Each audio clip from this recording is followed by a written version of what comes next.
ও মাই god, আগুন ঝরানো লুকে megastar Shakib Khan আজকের রিমার্ক হারল্যানের আয়োজিত টাইলক্সের যে অনুষ্ঠান হলো, টয়লেট দিবস উপলক্ষে মেগাস্টার শাকিব খান এরকম লুকেই হাজির হয়। আর হাজির হওয়ার পরে সেই অনুষ্ঠান জুড়ে বাংলাদেশের যত তারকা ছিল, নায়ক থেকে শুরু করে নায়ক নায়িকা, যত এক কথায় অনুষ্ঠানে উপস্থিত যত তারকা ছিল, সকলের মধ্যমণি যেন মেগাস্টার শাকিব খান। ভাই, এই লুকটা দেখে আমার কাছে অবাক লাগছে। শাকিব খান বরবাদ সিনেমার শুটিং থেকে বাংলাদেশে ফেরার পরে আজকে এই লুকে হাজির হয়। এই লুকে যেন একেবারে পুরো অনুষ্ঠান জুড়ে শাকিব খানের দিকেই সকলের নজর ছিল। একেবারে তাক লাগিয়ে দিয়েছে মেগাস্টার শাকিব খান। নায়িকাদের যে একটা পাগল হওয়া শাকিব খানকে ঘিরে ফেলা, জাস্ট অনুষ্ঠানটি জুড়ে আমার কাছে খুবই ভালো লেগেছে যে মেগাস্টার শাকিব খানকে ঠিক যেন একটা লক্ষ তারার মধ্যে একটা চাঁদ, সেই শাকিব খানকে তারা কাছে পেয়ে রীতিমতো নিজেদের কন্ট্রোলের বাইরে। ভাই ব্রাদার্স, আপনাদের কাছে লুকটি কেমন লেগেছে একটু কমেন্ট করে বলবেন।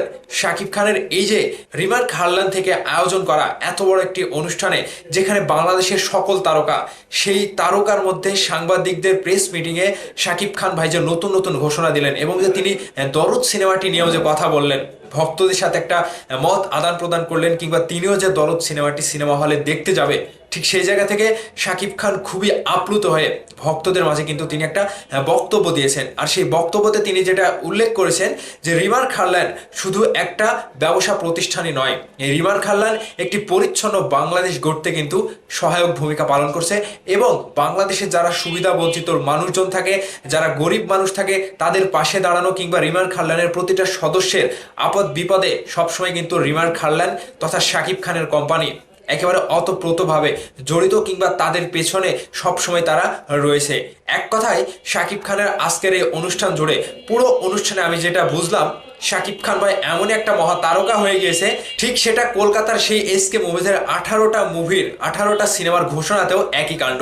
আজকে এই অনুষ্ঠানে বাংলাদেশের নায়িকারা যে কাণ্ডটা ঘটিয়ে দিল, ঠিক সেদিন কলকাতার সেই অনুষ্ঠানে একই ব্যাপার। শাকিব খানকে ঘিরেই যেন সকলের একটা আনাগোনা, শাকিব খানের দিকেই যেন সকলে একটা লক্ষ্য। অনুষ্ঠানে কিন্তু উপস্থিত ছিলেন চিত্রনায়িকা মিম, কোনাল, নায়ক সিয়াম আহমেদ, এছাড়া আমি তো বলছি যে দিঘি সহ সকলেই, এক কথায় সিনেমা জগতের যত তারকা রয়েছে সকলেই শাকিব খানের সাথে সে অনুষ্ঠানে একেবারে খুশিতে আত্মহারা। শাকিব খানকে কাছ থেকে যারা দেখতে পান না, অনেক ভক্তরাও সেখানে গিয়েছে এবং শাকিব খানকে কাছ থেকে দেখার পরে তাদের অনুভূতিটা অন্যরকম। অনেকে কিন্তু শাকিব খানকে দেখতে পায় না, হুট করে শাকিব খান সামনে আসে না, কোনো একটা প্রোগ্রামে কোনো একটা সুযোগ মিলে গেলে কিন্তু ভক্তরা সেখানে শাকিব খানকে দেখতে পায়। আর সেই সুযোগটা আজকে কাজে লাগিয়েছে ভক্তরা। আমি দেখলাম অনেক ভক্তরাই, যাদের সাথে সোশ্যাল মিডিয়াতে আমাদের কথা হয়, যোগাযোগ রয়েছে, তারাও কিন্তু সেই অনুষ্ঠানে উপস্থিত হয়েছে এবং শাকিব খানকে রীতিমতো কাছ থেকে দেখতে পেয়েছে। তো সবকিছু মিলে শাকিব খানের আজকের যে অনুষ্ঠানটি হলো, এটা একটা ফুল প্যাকেজ, যত তারকা রয়েছে সবাইকে নিয়ে একটা ফুল প্যাকেজ। এখানে সিনেমারও আলোচনা হলো, পাশাপাশি একটা ব্যবসা কোম্পানি, একটা ব্যবসা প্রতিষ্ঠানের যে একটা প্রচারণা বলেন, কিংবা শাকিব খান যে আগামীর বাংলাদেশ গড়তে একটা পরিচ্ছন্ন বাংলাদেশ, কিংবা বাংলাদেশের গরিব দুঃখী মানুষের পাশে দাঁড়ানো, সবকিছুই কিন্তু শাকিব ভাই সেই বক্তব্যে উল্লেখ করেছেন যে রিমার্ক হারল্যান শুধু একটা ব্যবসা প্রতিষ্ঠানই নয়, পাশাপাশি অসহায় মানুষের পাশে দাঁড়ানোর একটা উদ্যোগ নেয় সবসময়। সেই জায়গা থেকে মেগাস্টার শাকিব খানকে সাংবাদিকেরা যে প্রশ্নগুলো করেছিল, সেই সাংবাদিকের উত্তরে শাকিব ভাই কিন্তু এরকমটাই উত্তর দিয়েছেন। এবং পাশাপাশি চলচ্চিত্র তারকারা এখন বর্তমান সময়ে শুধু শাকিব ভাইয়ের সেই হারল্যান কোম্পানিতে একের পর এক চাকরিতে জয়েন করে সেই হারল্যান কোম্পানির পেছনে কিন্তু সময় দিচ্ছে। দেখেন, বাংলাদেশের চলচ্চিত্র তারকাদের বর্তমানে কাজ না থাকলেও শাকিব ভাইয়ের সেই কোম্পানিতে তাদেরকে সুযোগ করে দেওয়া হচ্ছে কোনো একটা কিছু করার।